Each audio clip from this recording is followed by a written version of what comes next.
Olá, queridos amigos da Novo Tempo, sejam todos bem-vindos ao programa Bíblia Fácil, o seu programa semanal de estudo da Bíblia. Estamos aqui num santuário cenográfico, nos estudos da Novo Tempo, aprendendo sobre o santuário. E hoje chegamos ao 13º programa desta temporada do santuário. Queria aproveitar e agradecer aqui a todos os 10 participantes que deixaram suas casas para estar conosco aqui na Novo Tempo, gravando essa temporada. Muito obrigado você que deixou a família, que veio para estar conosco. Eu espero que você tenha gostado. Para nós foi uma experiência muito positiva. E você que tem nos acompanhado também em casa ao longo de todas as temporadas, lembrando que na próxima semana estreamos mais uma temporada do Bíblia Fácil Santuário, com outros 10 amigos que estão chegando para mais uma vez aprendermos mais a palavra de Deus, tá bem? E se você está chegando agora, olha, o último programa, eu não assisti os outros, não tem problema. Você pode rever todos os programas dessa temporada no nosso site, novotempo.com/Bíblia Fácil. Ou então, lá no NT Play, você vai conhecer mais também do programa lá. No site também, novotempo.com/Bíblia Fácil, você pode se inscrever para participar aqui das gravações do programa. A cada trimestre são 10 convidados que vêm aqui para Novo Tempo gravar conosco. Se você quiser também ter acesso a um presente que nós preparamos para você, esse DVD, Santuário, o Caminho de Deus, esse DVD nós gravamos lá em Israel. E os temas que abordamos aqui no Bíblia Fácil já estão aqui nesse DVD, que pode ser seu. Basta você solicitar pelo site também, você pode pedir, você pode ligar para nós no telefone 12 21 27 3121, ou você pode mandar uma mensagem para o nosso WhatsApp, 12981001425. Estas formas de contato vão ficar aparecendo aqui na tela ao longo do programa. E você faz contato com a gente e pede o seu DVD, tá bem? Chegou a hora de estudarmos, então, o último tema dessa temporada. Eu quero convidar você a tomar a sua Bíblia, assim como eu vou pegar a minha aqui agora, e nós vamos, então, para o 13º tema. Hoje, Santuário de Deus. Esse é o tema, o último tema dessa temporada, Santuário de Deus. E como nós temos sempre o hábito aqui de não começarmos o programa sem antes fazer uma oração, eu queria convidar você para nós orarmos e buscarmos a bênção de Deus para o estudo. Pai querido, muito obrigado por estarmos reunidos mais uma vez. Temos a Tua palavra em nossas mãos. Queremos estudá-la e queremos compreender as verdades que o Senhor deseja nos ensinar a respeito do santuário de Deus. Cuida de todos nós. Oramos em nome de Jesus. Amém. Todos com a Bíblia nas mãos? Vamos então fazer uma breve recapitulação do que nós vimos até aqui. Nós começamos a nossa série falando da existência de um santuário no céu. E antes mesmo que Deus mandasse Moisés construir o santuário na terra, a Bíblia já revela a existência de um santuário no céu. Êxodo 15:17, nós lemos: Tu o introduzirás e o plantarás no monte da tua herança, no lugar que aparelhaste, ó Senhor, para a tua habitação, no santuário, ó Senhor, que as tuas mãos estabeleceram. As mãos de Deus estabeleceram um santuário. Que santuário é este? O celestial. Ele construiu esse santuário, ele aparelhou esse santuário para a habitação dele. Deus mora em um santuário. Vimos aqui que o pecado surgiu nesse santuário no céu, no coração de Lúcifer. E quando o pecado também chegou na terra, Deus então desejou morar com o seu povo. E em Êxodo 25:8, vem a ordem divina a Moisés: e me farão um santuário para que eu possa habitar no meio deles. Então, fiel à ordem de Deus, o povo de Israel trouxe ali todos os metais, os tecidos, tudo necessário para que o santuário fosse construído. Em menos de um ano, o santuário foi construído. E quando ele foi inaugurado, nós temos uma manifestação de Deus, porque a glória do Senhor veio e pousou sobre o santuário. E aquilo que nós chamamos de Shekinah, o brilho da presença de Deus, foi para cima da Arca da Aliança. E entre os dois querubins a glória do Senhor pousou. Deus veio morar com o seu povo. E era ali, no santuário, que se centralizavam todos os rituais, todas as cerimônias, porque este era o evangelho que o povo de Israel conheceu. Esse santuário tornou-se o centro da nação de Israel. É ali, na península do Sinai, aonde ele foi construído, as tribos foram organizadas ao redor dele. Números capítulo 2 traz ali a exata posição das tribos. 3 ao norte, 3 ao sul, 3 a leste, 3 a oeste. E quando a nuvem que cobria o santuário se levantava e se movia, o povo desmontava o acampamento e começava a sua caminhada. Lembra, eles estavam saindo do Egito, indo para a terra prometida, que era Canaã. Quando a nuvem parava, o povo parava e acampava. Isso durou 40 anos, essa jornada. Aqui você tem um mapa, onde você tem o Egito, de onde sai o povo de Deus, cruza o Mar Vermelho, vem para a Península do Sinai, aqui o santuário foi construído, depois eles sobem para o norte de Israel, até que eles vão chegar a uma cidade chamada Siló, ou Shiló.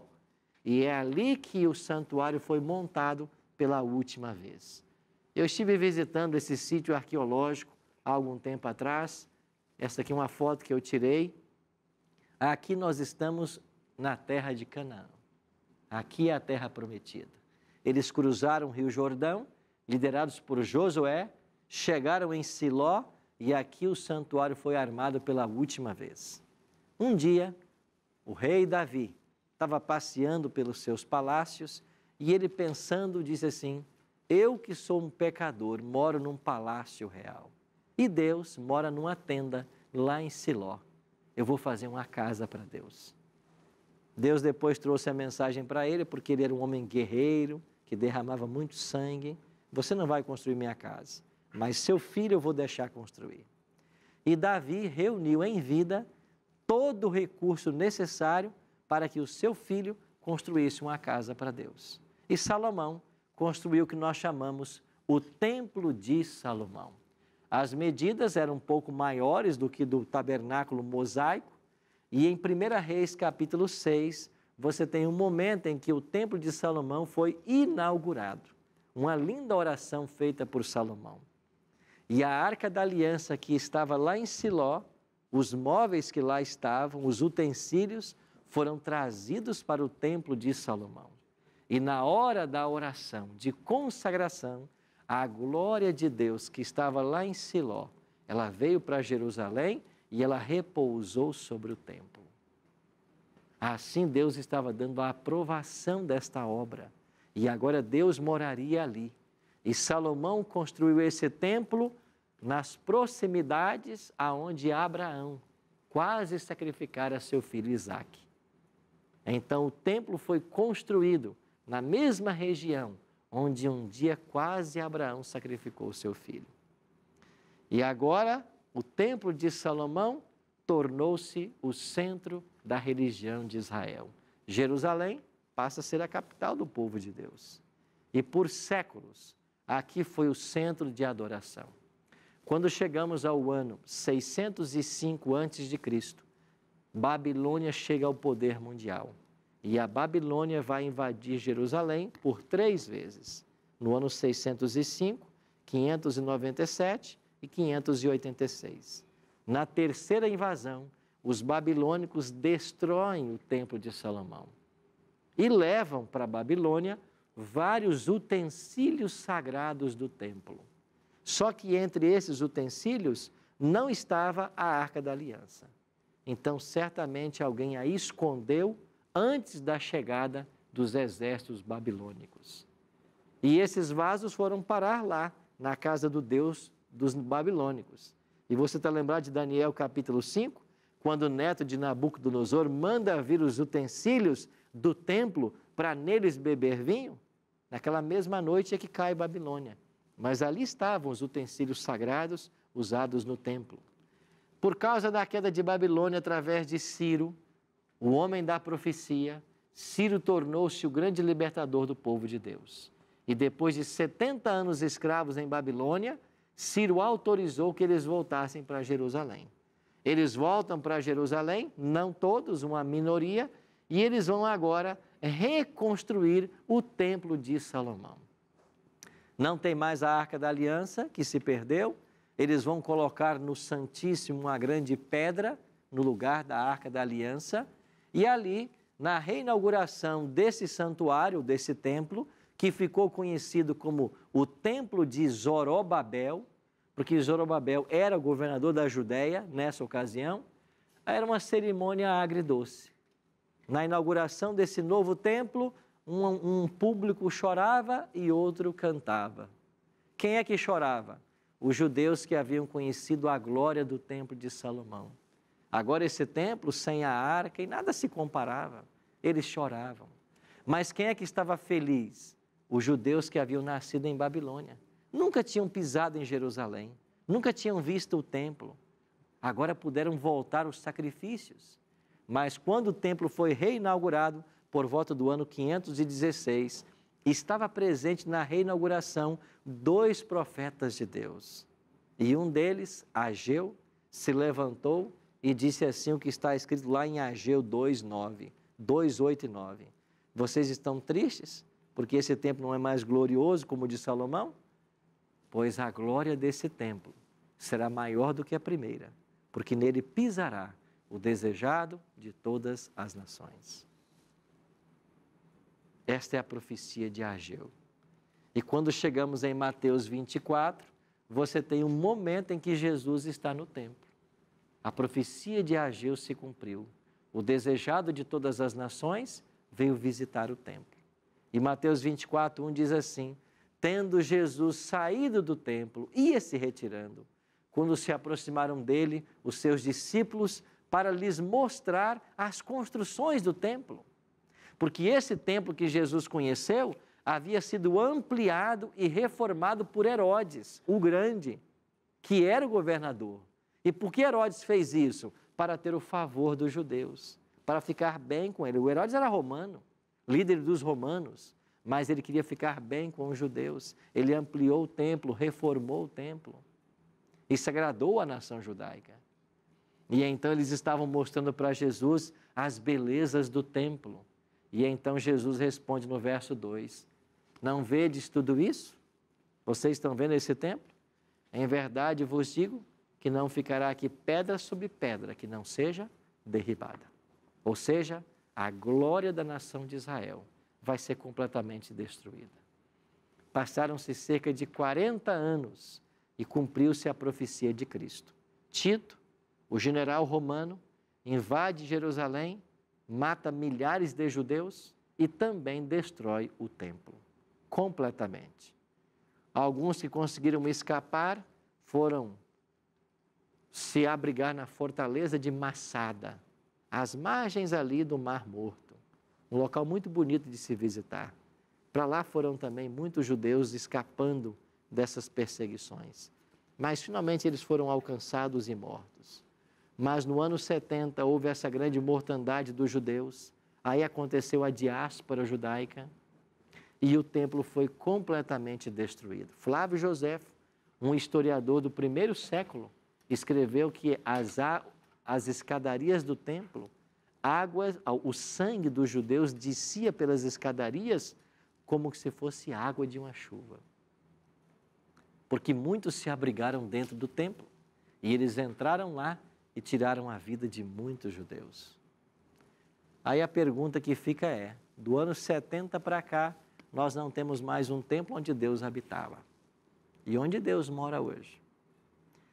Pegando toda essa história, esse pano de fundo do Antigo Testamento, a história do santuário, a história do templo, o maior teólogo do Novo Testamento, que é o apóstolo Paulo, ele vai e escreve assim para os irmãos da igreja de Corinto: não sabeis que sois santuários de Deus e que o Espírito de Deus habita em vós? Se alguém destruir o santuário de Deus, Deus o destruirá, porque o santuário de Deus que sois vós é o quê? Sagrado. Então, onde Deus habita hoje? No coração, no templo nosso, que é o corpo. O nosso corpo, diz Paulo, é templo do Espírito Santo. E sabe o que Paulo está dizendo? Se você destruir o corpo que Deus deu a você, Deus vai te destruir. Aí Paulo continua no capítulo 6. Acaso não sabeis que o vosso corpo é santuário do Espírito Santo, que está em vós, o qual tendes da parte de Deus, e que não sois de vós mesmos? Porque fostes comprado por preço, agora, pois, glorificai a Deus no vosso corpo. 3 verdades nesse texto. Primeiro, o corpo que você tem não te pertence. Você é um administrador desse corpo. Ele pertence a quem? A Deus. Por quê? Porque você foi comprado por sangue. Você pode ter vida eterna por causa do sangue de Cristo. E a última verdade desse texto, nós temos que glorificar a Deus no nosso corpo. Agora, como que você glorifica a Deus através do corpo? Cuidando dele. Boa saúde. Aí Paulo continua e diz assim no capítulo 10, portanto, quer comais, quer bebais, ou façais qualquer outra coisa, fazei tudo para quê? Para a glória de Deus. Então, o cristão que ama Jesus, que aceita esse livro como regra para a vida, ele entende que o nosso corpo não é nosso. Nós somos mordomos do corpo. Ele é o templo do Espírito Santo. E que se eu destruir esse corpo, fizer qualquer coisa para prejudicá-lo e destruí-lo, Deus um dia vai destruir. Então eu tenho que cuidar bem dele, ter boa saúde, para que assim Deus seja glorificado. Pastor, sim, meu amigo. Eu posso também entender, já que o nosso corpo é o templo, e se alguém destruir esse templo de um filho de Deus, ele também não será destruído? O que diz o 6º mandamento? Não matarás. Então o mandamento proíbe você de tirar a vida. Só que Paulo ele está indo além. Se tirar a vida de outrem é pecado, também é pecado não cuidar do seu corpo. Se Deus está dizendo que o meu corpo é templo do Espírito Santo e que eu tenho que comer e beber para a glória dele, é lógico supor que eu vou ter na Bíblia orientações de como cuidar do meu corpo. Então, o nosso corpo é templo do Espírito Santo e eu encontro na Bíblia orientações de como cuidar dele. Você quer ver uma coisa? Quando Deus cria Adão e Eva, o que Deus deu para que eles se alimentassem? Para que eles comessem. Gênesis 1, 29. E disse Deus ainda, estamos aqui no jardim do Éden, eis que vos tenho dado todas as ervas que dão semente e se acham na superfície de toda a terra e todas as árvores em que há fruto e que dê semente. Isto vos será para mantimento. Então, qual era a alimentação original do homem? Aqui está, ó. Ervas que dão semente, árvores em que há fruto e dê semente. Isto vos será para mantimento. O homem foi criado para se alimentar apenas daquilo que Deus havia colocado no jardim do Éden. Não fazia parte da dieta original o alimento cárneo. Avancemos. Na Bíblia, você vai encontrar vários tipos de leis. Você tem leis civis, que eram para proteger e reger a nação de Israel. Tem leis cerimoniais, que envolvia a morte de animais e todo o ritual do santuário. E você também tem leis de saúde, que foram escritas para a felicidade e bem-estar do ser humano. Além, é claro, da lei moral conhecida como os 10 mandamentos. Então você tem na Bíblia leis sobre saúde. E o principal capítulo que contém essas leis é Levítico capítulo 11. E ali em Levítico capítulo 11, Deus faz uma distinção entre os animais que você pode comer e não pode. Então veja, o homem não foi criado para comer carne. Mas já que o homem passou a comer carne, Deus orientou então os animais que podem ser comidos e os que não podem. Em Levítico capítulo 11 ele diz, dos animais, dos peixes que há nas águas, o que pode ser comido e o que não pode. Agora um detalhe, Levítico 11 foi escrito por Moisés. Nós estamos já na história pós-Egito. Mas se você vai para o dilúvio, que você acabou de mencionar, O que Deus orientou a Noé, lá no Gênesis, a fazer? Noé, você põe na arca 7 casais de animais limpos e um casal de animal imundo. O que isso ensina para mim e para você? Que os povos antediluvianos sabiam quais animais eram limpos e quais animais eram imundos. Moisés estava ainda num futuro distante, mas Deus já havia orientado o seu povo com relação a que alimento poderia ser comido. E na lista de Levítico capítulo 11, o grande vilão que ali aparece, que é adorado por muitos hoje, é a carne suína. Levítico 11, verso 7, condena a comer carne suína. Então, a Bíblia tem uma restrição alimentar. E quem quer comer carne tem que consultar a Bíblia para saber que alimento pode comer e que não pode. Alguém disse para mim assim, mas pastor, hoje o porco não é mais imundo porque ele é criado num local limpo, é lavado, banhado. Não tem a ver com o ambiente onde o animal é criado. Tem a ver com a essência, a composição do animal. Não serve para alimento. E por que não serve? Porque o Deus que criou você e criou os animais sabe que esta carne e esse alimento não fará bem para você. Agora, se você acha mais sábio do que Deus e quer continuar comendo, isso é uma escolha tua. Porque finalmente você tem uma coisa chamada livre-arbítrio. Outro dia alguém disse assim para mim, pastor, mas olha, o alface não tem o gosto que tem uma boa carne de porco. Tá bom. Você quer continuar comendo porque é saborosa?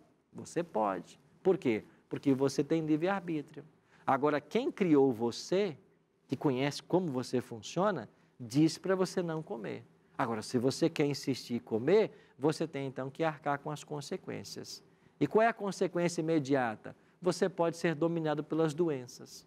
Hoje estamos vivendo um tempo onde o que está acontecendo mais são isso, doenças. E muitas dessas doenças têm sua origem nas carnes de animais.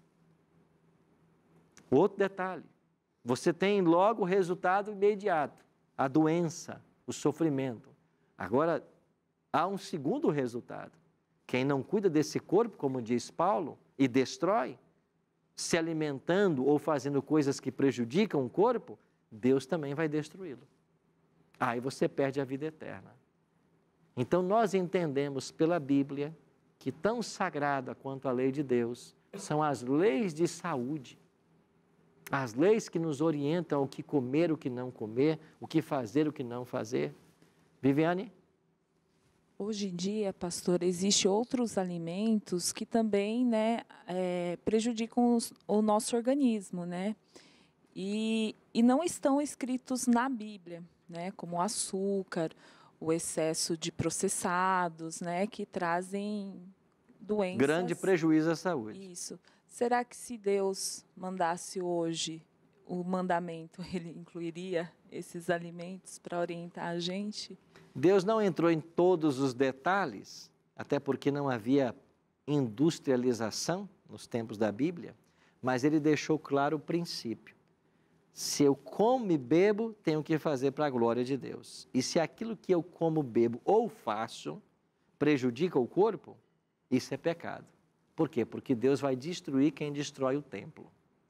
Então, eu tenho que hoje conhecer dos alimentos que não são mencionados na Bíblia, para saber aquilo que faz bem e aquilo que não faz. Aquilo que alimenta ou não alimenta. Que nutre ou não nutre. Certo? Deixa eu dar um outro exemplo para vocês aqui. A Bíblia não fala contra o cigarro, fala? Não, porque não havia cigarro nos tempos da Bíblia. A Bíblia não fala contra a droga, cita maconha, cocaína, heroína, não. Mas a Bíblia deu para mim o princípio geral. Qual é o princípio? Qualquer coisa que você use que prejudica o corpo, isso é pecado, porque você está destruindo o corpo. Com isso, a gente elimina todas as substâncias tóxicas, porque elas fazem mal ao ser humano. Quem faz uso dessa substância está prejudicando o corpo. Um outro detalhe ainda que a Bíblia nos apresenta, o uso do álcool, de bebidas alcoólicas. Ah, pastor, mas espera aí, Jesus não transformou água em vinho? Jesus mesmo não tomou vinho? Sim, tomou. Mas o vinho que Jesus tomou não foi vinho fermentado. Ele tomou o puro suco da uva. E como nós podemos confirmar isso? É porque tanto na língua hebraica quanto na língua grega, você tem 3 palavras para vinho.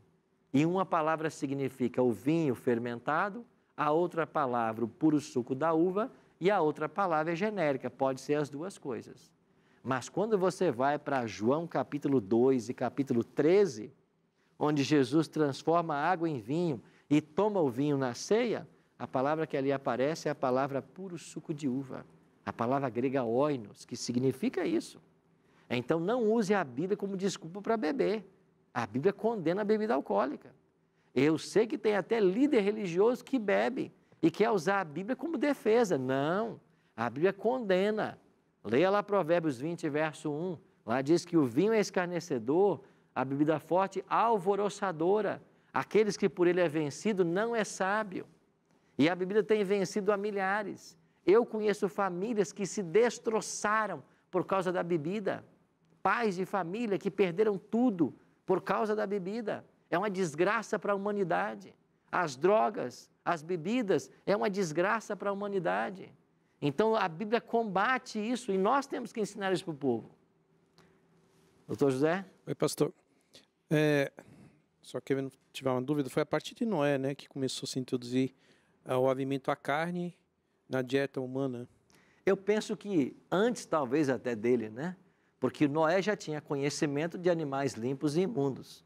Então, o povo já havia sido orientado sobre isso. Certamente porque eles já comiam carne naquela ocasião. Então, o senhor acredita que antes de Noé... Em algum momento, o ser humano começou a se alimentar da carne. Não está revelado para nós quando foi isso. E a partir daí, o senhor acha também que a vida diminuiu? Claro. Se você olhar para as pessoas, para as gerações do livro de Gênesis, para genealogias, você vai perceber que começou assim, né? 969, 930, 800. Aí quando passa Noé, vai 800, 700, 600, 500, 400, até se estabelecer lá. Aí chega Moisés e vai dizer assim no Salmo 90, os nossos anos sobem a 70 ou em havendo vigor a 80. Olha Moisés dizendo no Salmo 90, os nossos anos sobem a 80 em havendo vigor a 90. No melhor deles é canseiro e enfado. O alimento carne é diretamente responsável pelo encurtamento da vida das pessoas. Bom, nós temos mais coisa para aprender no programa de hoje, mas vamos para um rápido intervalo e a gente volta falando sobre o templo do Espírito Santo. Acompanhe no próximo bloco. O culto que eu presto a Deus tem que ser racional. Se tem que ser racional, as coisas têm que obedecer uma lógica. A palavra tem que ser aberta e estudada. Tem que haver conhecimento, tem que haver troca de informação. Agora, se eu vou para um culto onde não existe aprendizado, onde não existe estudo da palavra, onde o que acontece é apenas gritaria que ninguém entende nada, isso não é culto racional.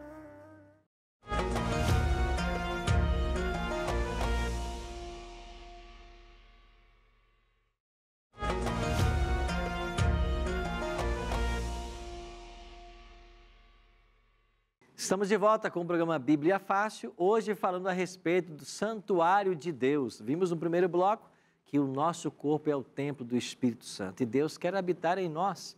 E para que nós tenhamos saúde, para assim glorificar a Deus, a Bíblia traz para nós várias orientações de como devemos nos portar, o que comer, o que não comer, o que beber, o que não beber, para gozarmos de boa saúde. E você sabe que o ideal de Deus é uma mente sana e um corpo sano. Uma mente sã, saudável, num corpo saudável. Por quê? Porque Deus se comunica conosco através da mente. Vamos ver mais detalhes agora. Mas você quer saber mais de todos os temas do santuário? Eu tenho aqui um presente para você. É o DVD Santuário, O Caminho de Deus. Esse DVD foi gravado lá em Israel. São 13 temas a respeito do santuário e é um presente nosso para você. Você quer esse DVD? Você pode mandar uma mensagem agora para o nosso WhatsApp, 129-8100-1425. Basta dizer assim, eu quero o DVD Santuário. E nós vamos então mandar para você. Você pode também pedir através do nosso site. O nosso site é novotempo.com/Bíblia Fácil. Ali tem um formulário, você preenche esse formulário e nós vamos mandar para a sua casa o DVD. Aproveita que você está no site e você pode se inscrever para participar aqui das temporadas do Bíblia Fácil. Nós trazemos sempre 10 amigos a cada trimestre e gravamos o programa que você assiste aí na sua casa. Quer participar? Se inscreva e venha participar com a gente. Se você quiser pedir o DVD por telefone, então tem sem horário comercial. O nosso número 12 21 27 31 21, ok? Aproveita para curtir nossas páginas, nossas redes sociais, facebook.com/bibliafacilnt e youtube.com/bibliafácil, tá bem? Curte as nossas páginas, assiste os vídeos e você vai ter conteúdo exclusivo também. Falamos no primeiro bloco a respeito do templo do Espírito Santo, falamos de alimentos, de animais que podem ou não ser comidos, falamos da questão da bebida e agora Romanos capítulo 12, versos 1 e 2. O apóstolo Paulo escreveu assim: Rogo-vos, pois, irmãos, pelas misericórdias de Deus, que apresenteis o vosso corpo por sacrifício vivo, santo e agradável a Deus, que é o vosso culto racional. Preste atenção, dá uma paradinha aí. Olha aqui para o pátio do santuário. E aqui no pátio estava o altar de holocausto. E sobre esse altar o animal era queimado. O apóstolo Paulo, com isso em mente, com o santuário em mente, com o altar de holocausto em mente, ele vai escrever assim em Romanos capítulo 12. Rogo, pois, irmãos, pelas misericórdias de Deus, que apresenteis o vosso corpo, nosso corpo, como sacrifício vivo, santo e agradável a Deus. Não se sacrificava o animal no santuário? Agora você dá o seu corpo como sacrifício. Mas o que é esse sacrifício? O vosso culto racional. Leia o texto. Apresenteis o vosso corpo por sacrifício vivo, santo e agradável a Deus, que é o vosso culto racional. Então, como que eu glorifico a Deus? Através de um corpo são, com boa saúde, que vai me dar uma mente sã para adorar a Deus de forma racional. O culto que eu presto a Deus tem que ser racional. Se tem que ser racional, as coisas têm que obedecer uma lógica. A palavra tem que ser aberta e estudada. Tem que haver conhecimento, tem que haver troca de informação. Agora, se eu vou para um culto onde não existe aprendizado, onde não existe estudo da palavra, onde o que acontece é apenas gritaria que ninguém entende nada, isso não é culto racional. E outra, num culto racional tem que haver silêncio, reverência, para que uma pessoa fale e os outros entendam, para que cada um fale de uma vez. E nós nos unimos no louvor. Aí sim cantamos todos juntos a mesma letra, no mesmo ritmo, no mesmo tom. Isso é culto racional. Agora, se eu fui na igreja e não aprendi nada, a razão não foi usada. Você não se apresentou a Deus como um sacrifício. Você percebe como é profunda a teologia de Paulo? Ele está evocando a imagem do santuário, onde o animal era sacrificado, oferecido, para dizer agora você se oferece. Porque você é templo do Espírito Santo, você se oferece. Mas como você se oferece? Culto racional. O que a gente está fazendo aqui? Cada programa é um tema. Você está com a sua Bíblia, eu estou lendo os textos, nós estamos conversando. Isso aqui é racional. Não se esqueça de que o Evangelho é pedagógico. Jesus falou assim: ide por todo mundo, pregai o Evangelho, batizando-os em nome do Pai, do Filho e do Espírito Santo e ensinando-os a guardar tudo o que vos tenho mandado. Salvação envolve cognição, envolve aprendizado. Agora, se eu estou numa igreja, se eu não aprendo, se eu não sei da Bíblia, se os temas não são estudados, se de forma racional minha mente não é estimulada, o lugar não está sendo um local onde está propiciando a adoração. Paulo diz mais: não vos conformeis com este século. O que quer dizer isso? Com o mundo, com as coisas do jeito que caminham. Não vos conformeis com este século, mas transformai-vos pela renovação da vossa mente. Renovar a mente, para que compreendeis ou experimenteis qual seja a boa, agradável e perfeita vontade de Deus. Eu tenho que saber qual é a vontade de Deus. E a vontade de Deus sempre vai na contramarcha, às vezes, da vontade da sociedade. Então, o mundo caminha por uma direção e o cristianismo tem que caminhar por outra. O que o mundo ensina para você aí? Que o curtir a vida é ir para a balada, é beber, é usar drogas, é dormir a hora que quer, é fazer sexo livre, é não ter responsabilidade. É isso que o mundo ensina. Talvez isso explique a geração que nós temos hoje, né? Do jeito que as coisas estão. O que a palavra de Deus ensina? Que nós temos que ter boa saúde, cuidar do corpo. Por isso não beber, não fumar, não usar drogas. E fazer mais o quê? Bom, Deus nos deu mais orientações. Deus nos deu na natureza 8 remédios que nós devemos praticar para ter boa saúde. Eu falei outro dia aqui a respeito de Ellen G. White, uma mulher que os adventistas acreditam ser uma profetisa. E essa mulher que foi na escola apenas 2 anos da sua vida, escreveu mais de 100.000 páginas manuscritas. Falou sobre variados temas. Ela não podia conhecer o que ela conhecia, senão por revelação divina. E olha o que essa mulher escreveu no ano de 1885. Aqui temos um cardiologista. Como que uma mulher, em 1885, escreve o que escreveu nesse texto? Olha o que ela disse lá. Os remédios de Deus são simples agentes da natureza, que não sobrecarregarão nem enfraquecerão o organismo mediante suas fortes propriedades. Aí ela começa: ar puro e água, asseio, regime adequado, pureza de vida e firme confiança em Deus. São remédios por cuja falta milhares de pessoas estão perecendo.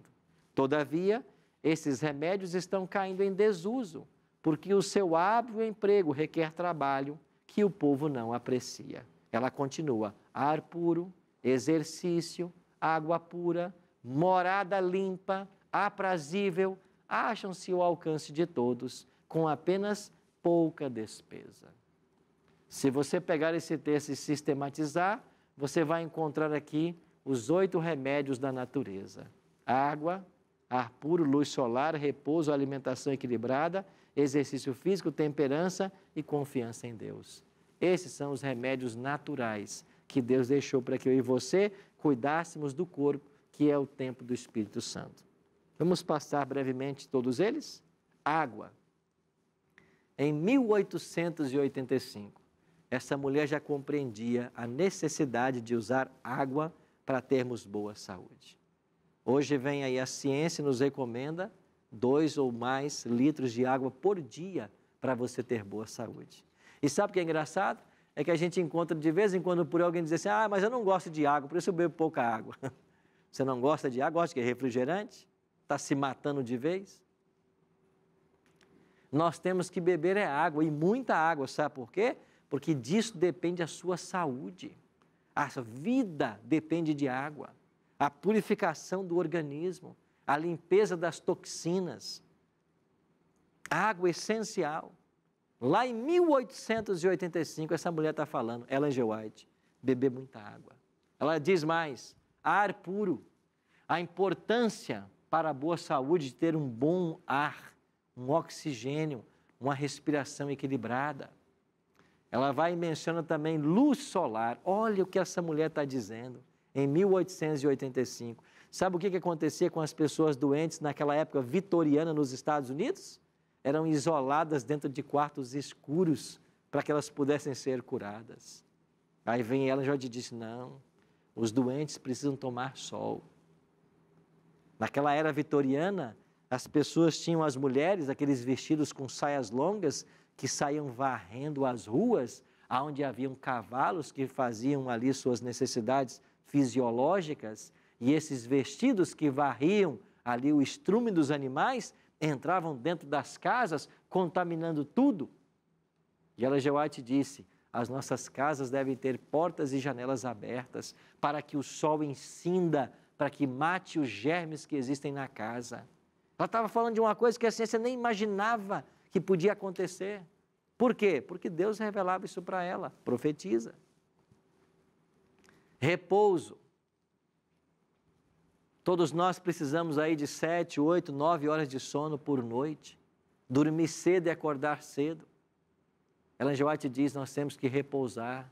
As horas da noite foram dadas para nós para repouso. Aí sabe o que faz o diabo? Vem, ele implanta uma vida de tal maneira que as pessoas nem dormem. Ou então as pessoas dormem só de madrugada. Ficam acordadas assistindo filmes, vendo séries, fazendo qualquer outra coisa, até 1, 2, 3 da manhã. E aí, na hora que o organismo produz a substância que rejuvenesce as células, em que traz para nós vida, por volta da meia-noite, 1 da manhã, a pessoa está acordada. Ela não é beneficiada. E ela cada dia vai morrendo. Já quem dorme antes das 10, quando dá esse horário, ela está em sono profundo. Aí as células se renovam. A pessoa descansa, revigora as forças. É repouso. Ellen G. White vem e diz, a alimentação equilibrada. Por que equilibrada? Porque mesmo as coisas boas têm que ser ingeridas com equilíbrio. Aí está o pecado da glutonaria. Glutonaria não é comer coisa ruim, é comer até coisa boa, mas em excesso. Então nós temos que ser pessoas temperantes. E o que é temperança?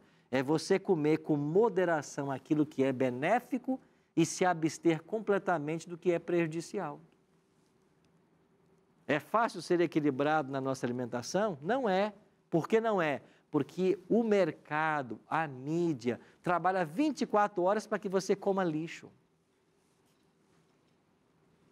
Pegue um carrinho de supermercado, dê uma volta num grande mercado, passeie pelas gôndolas e avalie o que eles colocam ali chamado de alimento.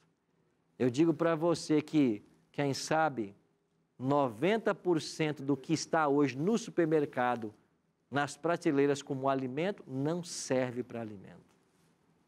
Não serve. Porque é a comida lixo, que só traz prejuízo à saúde das pessoas. Então, a alimentação é equilibrada. E o que dizer de exercício físico? Em 1885, essa mulher está falando de exercício físico. E sabe o que ela disse? A melhor coisa para a nossa saúde, ela disse assim, é a marcha acelerada. O que é isso? É você andar rápido. Aí, 40 anos depois que ela escreveu isso, apareceu lá nos Estados Unidos, eu acho que foi lá, o Dr. Cooper.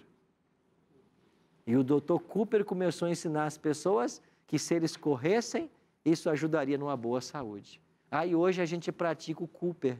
Por quê? Por causa do Dr. Cooper. Mas o Dr. Cooper inventou isso 40 anos depois que Ellen G. White disse isso. Ellen G. White vem e diz, temperança. O que é temperança? É você ser temperante, equilibrado em todas as coisas. Não dorme em excesso, não trabalha em excesso, tudo equilibrado. Tem que dizer, pastor, eu descanso bem, durmo 12 horas por dia, 14 horas por dia, mas peraí.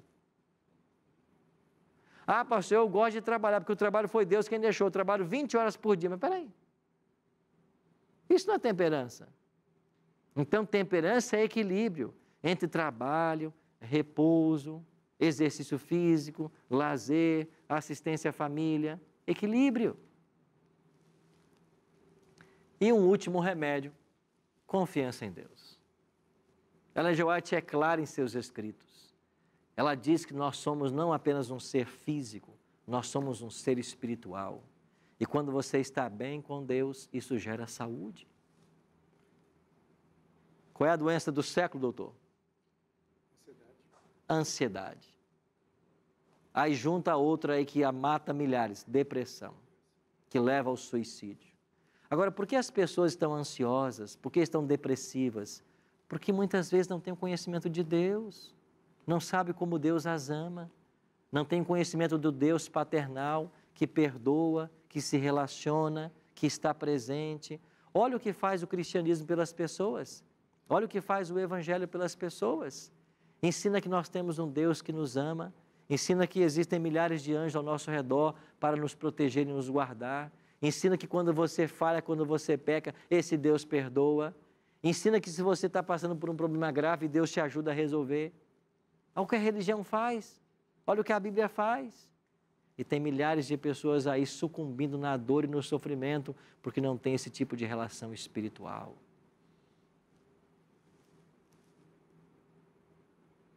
Alguns aí enchem a boca, né? Eu sou ateu. Ateu. Na hora da morte você vai buscar por quem?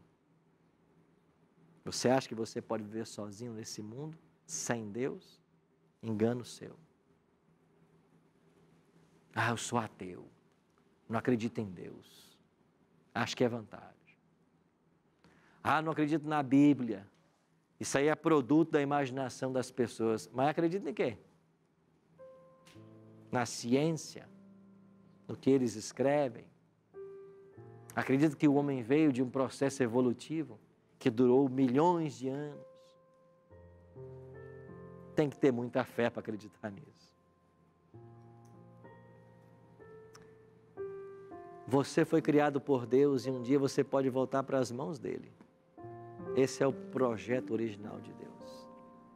E você tem que cuidar bem do seu corpo, porque saúde, ou buscar saúde, é religião. Ter boa saúde é religião. Agora, eu e você fomos dotados de uma coisa chamada livre-arbítrio, poder da escolha. Ah, pastor, eu sei que eu não posso comer certas carnes, mas eu gosto tanto da carne suína, eu vou continuar. Você pode. Ah, pastor, eu sei que a Bíblia condena a bebida, mas eu gosto tanto de um vinhozinho, um dedinho por dia, não vai fazer mal para ninguém. Você pode. Ah, pastor, eu odeio água, não vou beber. Você pode não beber. Ó, exercício eu não quero saber de praia, eu não gosto de academia, não gosto de futebol, não gosto de nada. Não vou fazer nada. Você pode. Porque você tem o poder da escolha. Agora, você quer ter saúde? Quer viver, ter vida longeva? Quer adorar a Deus com o seu corpo? Quer cuidar do templo do Espírito Santo para que Ele habite em você? Aí você tem que ouvir esse livro. O que Ele está ensinando para nós aqui. E isso aqui não é para nossa tristeza. É para a nossa felicidade. Porque nada melhor do que você ter boa saúde. Para cuidar da sua família, para cuidar dos seus filhos, para viver bem com os amigos, para viver tudo o que Deus planejou para você e para mim. Por isso, se hoje você tem sentido o desejo de algumas mudanças na sua vida, para você ter boa saúde, quero convidar você a usar o seu poder de escolha e dizer sim para as orientações da palavra de Deus. A tomar a decisão de cuidar bem desse corpo, que é o templo do Espírito Santo, para que você possa apresentar a Deus uma adoração racional que agrade a Ele. Nós vamos ter uma música agora. Enquanto você ouvir essa canção, queria que você pensasse: tenho eu cuidado do corpo, que é o templo do Espírito? Que eu posso melhorar com a graça de Cristo para oferecer a Deus um culto racional? Pensa nisso enquanto a gente ouve essa música.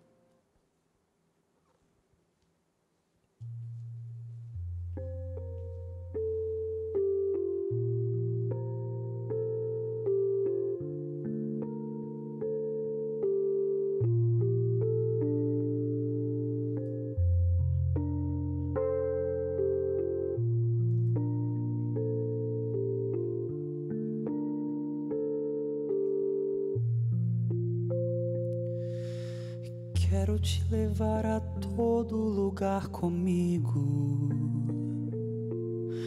Quero que entre meus amigos sejas conhecido.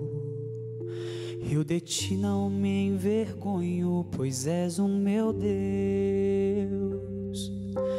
Quero levar tua voz por todo o caminho e do teu amor falar com desconhecidos. No lugar onde trabalho, na escola e onde viajo, te quero levar.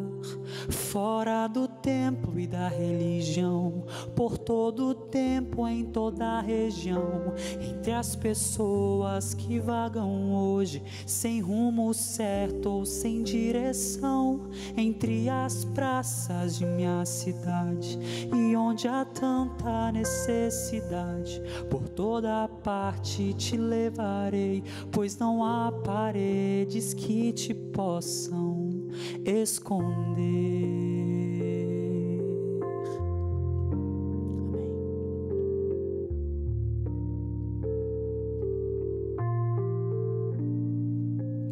E quero que em toda parte sejas comigo, na rua e nas conversas com meus amigos.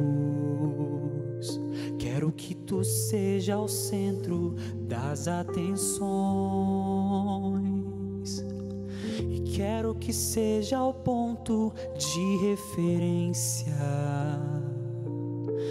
e caminhar consciente de tua presença.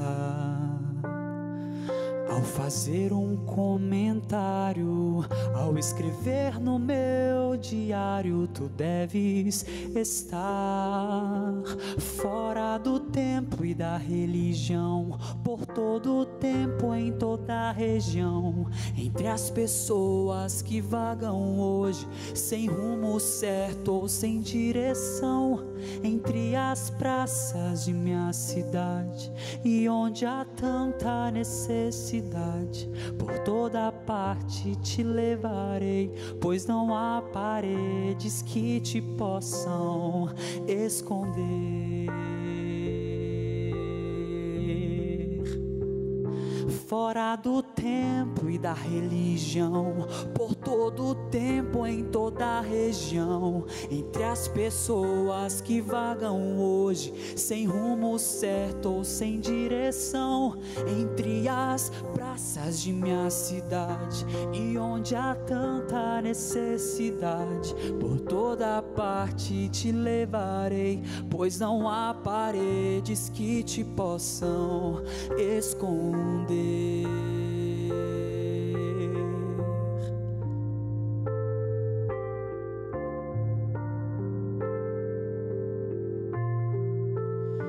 Meu amigo, sempre tu serás, comigo sempre tu estarás, comigo eu te levarei a qualquer lugar.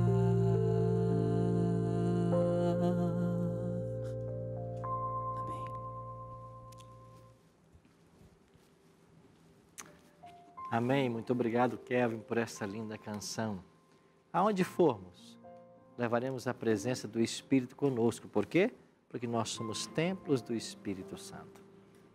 E quando você se dispõe a cuidar bem desse corpo, o Espírito habita em nós. E esta voz que nos orienta, dizendo: este é o caminho, andai por ele, vai nos conduzir passo a passo em direção à eternidade. Esse é o desejo nosso para todos que aqui estão. E para você que nos acompanha em casa, desejo que todos nós tenhamos saúde, como desejou João para Gaio. Amigo, faço votos da tua prosperidade e saúde, assim como é próspera a tua alma. Foi isso que João escreveu para Gaio. Desejo nosso é que todos sejam prósperos, não apenas na vida espiritual, mas na vida física. E isso envolve o cuidado com o corpo. Por isso, vamos orar hoje para que Deus nos ajude. Todos nós temos desafios pessoais, grandes ou pequenos, todos nós temos. E lembre-se, é uma caminhada.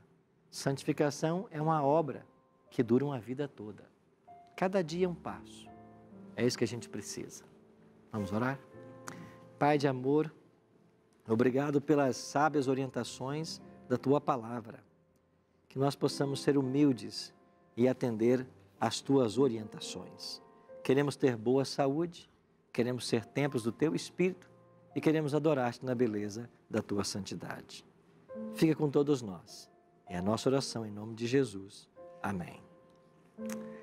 Muito obrigado a todos vocês que estiveram conosco ao longo desta temporada.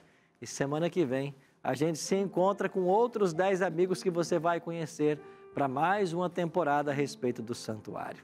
Grande abraço, Deus o abençoe.